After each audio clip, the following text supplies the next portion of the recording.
Good Thursday morning to everyone except the people who had the Joker single-handedly beating the Warriors. Didn't happen. MVP, on the other hand, strong maybe. Meanwhile, Doc Rivers defends his resume. Is this a bad sign for the Sixers' impending collapse? And finally, Clay arrived last night on two wheels. It's a good, you know what? It's eco-friendly. Eco-friendly. I'm Kevin Wildes in for Jenna Wolf. Jenna, please feel better. We want you back. That's Chris Broussard. That's Nick Wright. Nick, I follow you on Instagram. You get on that Peloton. You're not dripping in objectivity. You're dripping in nasty sweat that you always post. Would you consider taking your biking outdoors? Yeah, it would be hard to bike into work, though, carrying you on my shoulders as I do every morning. So, like, how am I going to can I bike with you on me? Wow. Zing! Wow. Shots got me on that one. Wow. Bright and early. Bucks in, Bulls out. 33 from Giannis in the closeout win over Chicago. Bucks Celtics, Sunday, 1 p.m. And now we come to the moment that everyone's been waiting for. Chris Broussard, your Nets pick, like the Titanic, sinking into the deep blue sea. And now you're out there like Rose, floating in the ocean alone, looking for a door to cling to, shouting out for Leonardo DiCaprio. Who do you have now in this series, Broussard?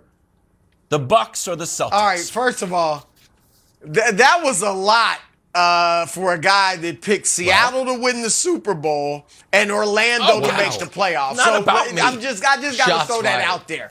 But let me get this out of the way. Boston in 7.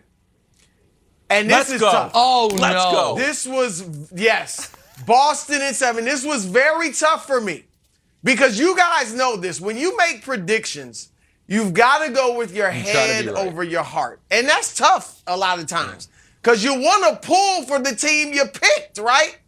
And my heart is with Giannis. You guys know I voted him MVP. I've been saying for a while now, not just this year or last year, but that he's the best player in the world. And if he were to go on, and Nick, I know you know this being a historian, if he were to go on and win this championship, now we're really starting to say, okay, are we about to see a LeBron-type run? Maybe something close to an MJ run? Like, that's what starts happening, and that's awesome. That would be great if he would just completely take control of the sport. But after a lot of deliberation, going back and forth, I had to go with the Celtics. And Chris Middleton being out, and Woj reported yesterday, Middleton might miss the entire series. That is huge. Middleton is as much a Bucks go-to guy down the stretch as Giannis is. Some might argue even more. And so that's going to be big. Now, Grayson Allen stepped up against Chicago and averaged 20 points over the last 3 games that Middleton missed. I don't see him doing that against Boston. Boston's got obviously a great defense.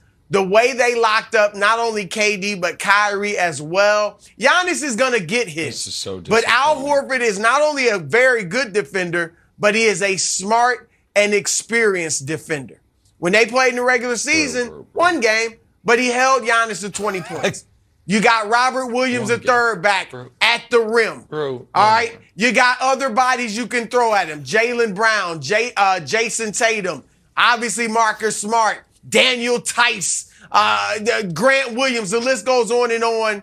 And so I'm going with Boston with some trepidation, but Celtics in 7. Yeah, it should be a lot of trepidation. In a tough series. Yeah, and you know who else should have trepidation? The entire greater New England area. You know who should have no trepidation? Your buddy Nick Wright, who's had the Bucks all year and now feels more confident than ever because the final piece has been added, which is the curse of the Broussard has gone on their opponent. Grayson Allen. Oh, my goodness gracious, man. Bruce doing all these things. When you make picks, you try to go with your head over your heart. Buddy, maybe you should start going heart over head Because these picks haven't been working out for you come this time of year. It's just I went hard America's last preeminent round. NBA expert. I went hard with you Brooklyn. went hard last round. Brooklyn was the heart. Now I'm going head. Brooklyn was the heart. Okay, here's the deal.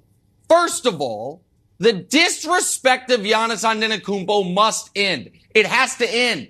The idea that the best player in the league who is going to finish his career, I believe, as one of the 12 greatest players ever, at a minimum, as the second greatest player of his own generation, that guy is going to lose in round 2. Stop it. That's first of all. Second of all, I think people are misanalyzing what we just saw in Nets Celtics. Yes, it was a sweep, but as we discussed, all 4 games came down to the final minutes. And guess what? The Bucks' big 2 without Chris Middleton is better than the Nets' big 2. Giannis is a better player than Kevin Durant, and Drew Holiday is a better player than Kyrie Irving if you want to actually win basketball games and not win the Bleacher Report Instagram feed. Not. So why would I pick Boston? He's not, but he is. He's a better defensive player. He's a more reliable player all around. He's better come the playoffs than Kyrie. So why would I pick Boston? Giannis is the answer to every major NBA question right now. And so do I think now, I said Milwaukee would gentlemen sweep their way through the Eastern Conference. Obviously, the Chris Middleton injury makes that far more difficult. But do I think that takes this from a gentleman sweep to a Bucks loss? Of course not. So yeah, I've got Milwaukee. Okay. I've had Milwaukee all year, just like I had Milwaukee last year and I had the Lakers the year before. And it's good. Somebody's getting these NBA picks right without having to, put the hand in the cookie jar to pick new teams. Wilds has picked 7 teams this year. Brews on a half dozen. Okay, like he's steady hand over here. Hair might be messed up. Hand is steady. Yeah, okay. Well, first of all, I didn't pick 7 teams. I picked the Magic to make the playoffs, and they didn't make it. So my playoff pick wasn't necessarily wrong. Second of all, Nick, you are a student of the game. And you know the Celtics, I'm a big point-per-game differential. Can we show the Celtics point-per-game differential? This is regular season. It's big. We got Jordan Celtics on there. Wow. We got the Warriors. We got another Jordan Bull. Did I say Jordan Celtics? So listen, Nick, I know that you are going to come back and say, no, Wilds, this is just an aberration. When you look at those Nets games, they were actually close. Can I tell you something? Those Nets games weren't close. They weren't. You know that when you were watching with your heart outside of game 1, those games did not feel close. It felt like the Celtics had control of the game the entire time. It's like if you were winning a race. And you're like, someone's a little bit closer, but it's like Usain Boltish. I guess I'll speed up a little bit, but I feel fine. The Nets were never really close to winning those games. And the idea that they were, I think is out of here. The Celtics have been blowing teams out. They handled the Nets easily in a sweep. And I think that you need to put a little bit more respect on Boston's name. That it's not Middleton-less Bucks team is going to struggle. Brew, just real quick, it's not about a lack of respect for Boston. It's about, I think, every NBA discussion this year, including the Vegas odds, have been warped by an overrating of Brooklyn. And now it is infecting a series Brooklyn isn't even in. Because Brooklyn, people are like, oh my God, look at what they did to Brooklyn. But Brooklyn was never any good. And I know you agree with me on this, Brew.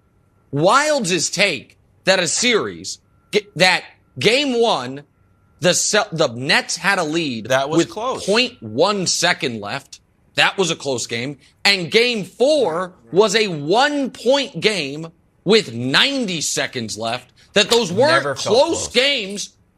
They weren't. Wilds, it was a 1-point game with a minute and a half left. You're out of your mind. Just didn't feel close. Games 2 and 3. I'll give Wilds. I'll listen to you on. I'll give Wilds for game 4. It did feel like Boston was in control. And the Nets kind of came back and had a chance to almost steal it, and it didn't work out. Game 1 obviously was close. And game one's two, was not a blowout either, obviously. But here's the thing, Nick. No one's disrespecting Giannis. All right. And to act like, first of all, Giannis, in the midst of winning his MVPs, got beat in the second round already by Miami.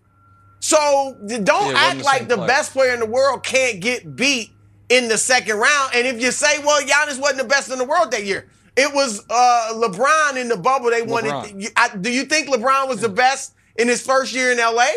Because they didn't even make the playoffs. He was hurt. And he played a healthy number of. They went 8-13 after he activated playoff mode. All right, so stop it. Yeah, so the best player in the world doesn't always get to the finals or win every series. Stop. All right, so that no one's disrespecting Giannis. His wingman is out.